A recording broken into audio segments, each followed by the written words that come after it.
One of the hardest parts about starting and growing your cleaning business is staying consistent, right? Especially when you got work, family, kids, or just life to deal with in general. I get it. It's a balance you got to figure out. But here's the thing. Consistency is what separates those who struggle in business from those who thrive in business. So in this video, I'm breaking down 7 key principles or steps that'll help you stay consistent in this business, even if you feel like you don't have enough time. Let's get into the video. Principle number 1 is to reduce the friction, right? Make it as easy as possible as you can on yourself. Get rid of any barriers that are stopping you from taking action, right? What I mean by this is, one thing I used to do is I used to keep my business shirt, my polo with my logo on it, and my business cards, my marketing material, anything that I needed to possibly go do a walkthrough, I would keep it in my car. Just in case I had an opportunity come up, I was ready. There was no excuses, right? Another thing you can do is use your breaks wisely, right? If you work a day job and you get an hour-long lunch break, spend 15 minutes of that time eating your food and then spend the rest of that time making your cold calls. You can even go out to places on an hour lunch break. You can spend 20, 30 minutes going to different places that you already have targeted. You know what? I'm going to go into this place, speak with these people. That's another thing you can do. Or if you just have shorter breaks and then the 15-minute breaks in between, you can use those breaks. Go to your car. You got a list of people already that you want to speak with. Call them, make your cold calls during your breaks. This is something that I used to do, right? And you can do your follow-up calls as well as emails. All of that stuff you can do on your break. Also, you can take action when you get off of work, right? Instead of going out of your way during the day, you can just take that same route that you take home and just stop by different offices. Or if you want to go to the residential side or apartment complexes, they're still open, right? You can go in there and talk to them. Especially if you get out early enough, you still got some time to go and hit some of these offices or whatever you want to go and service. You still got time to go talk to people, which leads me to my next point. Principle number 2 is to create and master an elevator pitch, right? An elevator pitch basically means being ready to introduce yourself and your company to somebody within 30 seconds or less, right? Like, so for instance, if you were to walk onto an elevator with somebody from this floor to the second floor, they need to be able to know what you do, who you are, and what's your business service, right? So just basically just something short, sweet, and concise. My name is Daniel Jarrett, owner of This Cleaning Service. We provide commercial cleaning services or janitorial services to medical offices and clinics. We also now do construction cleaning on these particular buildings as well. If you ever need services like this, I'll be happy to help you. Basically, something short and sweet, just like that, right? That's what your elevator pitch is, and that's what you need to be able to do on the spot, right? Whether you in the grocery store, you in line, you on a plane, wherever you are, right? You go to a networking event, you need to be able to get this out to people so they can know this person does that, right? So practice that and get good at it, because you never know where your client is coming from. For example, when my wife and I was looking for a daycare to enroll my son in, we were going to different daycares, just kind of checking it out, seeing how we liked it. And there's this one daycare that we really liked. And the lady was talking to us, showing us the toddler room, showing us the kitchen, showing us the whatever, right? The cafeteria. And she was like, what do you guys do for a living, whatever? And I told her, you know what? Right now, I'm working at a warehouse, but I just started my cleaning service. We take care of a commercial building. She was like, wait a minute. So you clean places like this? And I was like, yes, ma'am, we do. Now, I had not had a contract like that before that time, but I told her, yes, this is what we do. And I just spit my elevator pitch out, right? And in that moment, she immediately turned from trying to sell me on her daycare to like, please, can you help me clean this place, right? It was beautiful and she needed help on it, right?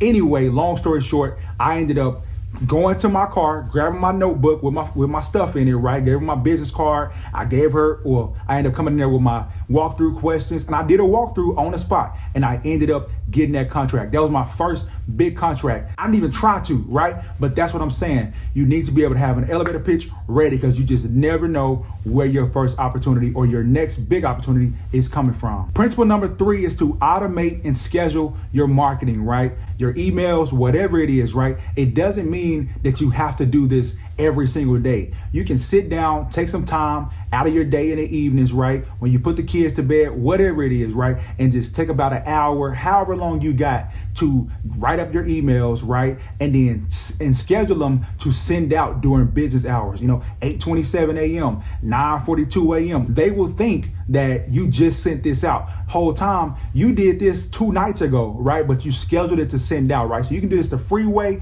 on, I would say, Gmail or whatever different email software you use, or you can use something like Jobber. Jobber has a marketing suite in it that will allow you to set up a campaign. You can send out emails, whether it's you doing a campaign for just sending out to people, or you're doing follow-ups, right? That's another way you could do this, and it'll allow you to stay consistent and stay top of mind with these potential customers regardless. You don't even have to do it right now. You can just set up a campaign, send it out over the next couple of weeks, months, whatever it is, right? And they also got templates in there that you can use, or you can create your own template just like that, right? You can also do this with your social media, right? Whether it's your Facebook ads or your Google, whatever it is that you know that you want to post on. When you do a job for somebody, especially if they're far and few between, when you do a job for somebody, take as many photos, take as many videos, get as much content as you can, and then save it as a gallery, and don't post it all at once. Kind of keep 1 or 2, for this week. You can spread them out, right? And you can just make these posts all at one time and then schedule them to send out, and you'll look more consistent to your client base, whether it's on the residential side or the commercial side. But your Google, for sure, you can do this on Google as well as on Facebook to make your brand look like something. Because here's the thing, y'all. Perception. It's perception. People want to work with somebody who they feel like is a legitimate company. They're already in business. They got their marketing set up. They got their stuff taken care of, right? So that's how you want to present yourself. You want to be perceived as a company that they will want to do business with. Principle number 4 is to take small steps every day, right? That was my motto when I first got started. When I first got started, I would say I'm going to do one thing every day, right? That whether that's one cold call, I'm passing out one flyer. When we was doing the whole registration part, I would say, okay, I'm gonna get the LLC this day, right? And I'm gonna do the logo this day, right? I'm gonna take some time to finish my website this day, right? Or I'm gonna update my website, or I'm gonna update my Google. I would just do one thing. That's all you gotta do, is just one thing every single day, and allow that to compound. And then you'll look up after so many days, you have done so much stuff to the point where now you really look like something, right? You really have something growing. You really got clients now. That's what you have to do. That leads me into principle number 5, right? Which is to build a marketing habit. Everything that you're interested in trying, you think, what, if I can do that, I'm gonna test it out and I'm gonna see if it works. Really double down on the things that work after you done tested all these things, right? For instance, I just got a phone call from a dentist office that has a fabrication shop and a corporate office that needs help cleaning. That's right up my alley. Like, that's exactly what I want, right? That's my target client. Anyway, on that call, I asked the lady, hey, how did you find us? She told me on Google. That lets me know, boom, perfect. I'm about to double down on Google. I know it's working, right? I'm attracting my targeted audience, and that's what you want to do. Create a habit of marketing, right? Principle number 6 is to push through the uncomfortable season, right? Especially in the beginning, right? I know it's super challenging. You don't understand what you're dealing with a lot of the times. Like, I get it. I was there where I was like, man, it's uncomfortable. I don't really want to talk to people face to face. I don't want to get rejected, but you have to push through that because, man, I know it's cliche, but the growth happens on the other side of that comfort zone, right? You have to break through that, and then it'll get to a point where you're like, man, I understand it now. Like, for instance, when you start a job somewhere, you're either going to be shadowing somebody, you're going to be doing, tutorials and trainings. You're going to be in this training season for a long time with somebody helping you on the computer. They showing you this or they showing you that. Or if you work like a labor job like me, I had somebody helping me, show me how to, stack the boxes and load the hang and work the sorter machine. Like, I'll help me on the forklift. Like, they were showing me these things for probably, I would say, a month straight. Then after a while, it was like, you don't even realize when it clicks. Like, the click just happens all of a sudden. You're like, wait a minute, I know this now. I do this now. And that's the same thing that will happen in business, right? Or another example, y'all, you know how, like, when you want to go swimming, right? But the water kind of cold and you kind of like just easing in, you're like, oh no, the longer you stay in that mode of like, oh no, and like when you just dive in and you like, man, this feels good. You swimming now, right? The sooner you get the uncomfortable stuff out of the way, the sooner you are swimming in this ocean of business, right? I'm telling you, I hope that makes sense. Anyway, let's get to the next principle. Principle number 7 is to reward yourself in order to hold yourself accountable, right? So let me rephrase this a little bit. You know how when we were children, right, and your mama would say, well, you're not gonna be able to go to the movies unless that room get cleaned, or you can't go outside and play with your friends until you make up that bed or wash those dishes or whatever. I asked you to take the trash out. Well, you're not taking the trash out, then no video games or no TV, whatever it is, right?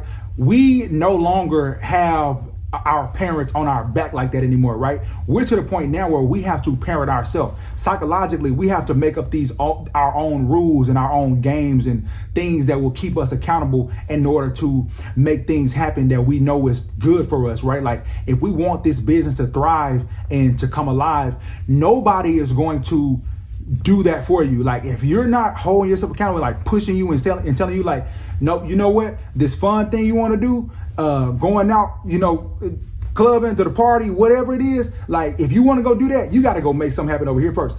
You have to gamify the situation and make it to where you are holding yourself accountable, and then you can reward yourself after that. That's the only way that you're gonna be able to push through all the hard stuff instead of doing the easy things that is just easy to come, right? So no TV, no games, no nothing. None of the fun stuff until you get these things done. Consistency is key to this, right? You start to compound, and if you want to figure out my top 10 secrets to success, then you'll probably like that video. Watch that video because that's exactly what I did in the beginning. Thank you for watching this one. I'll see you on the next one. Peace.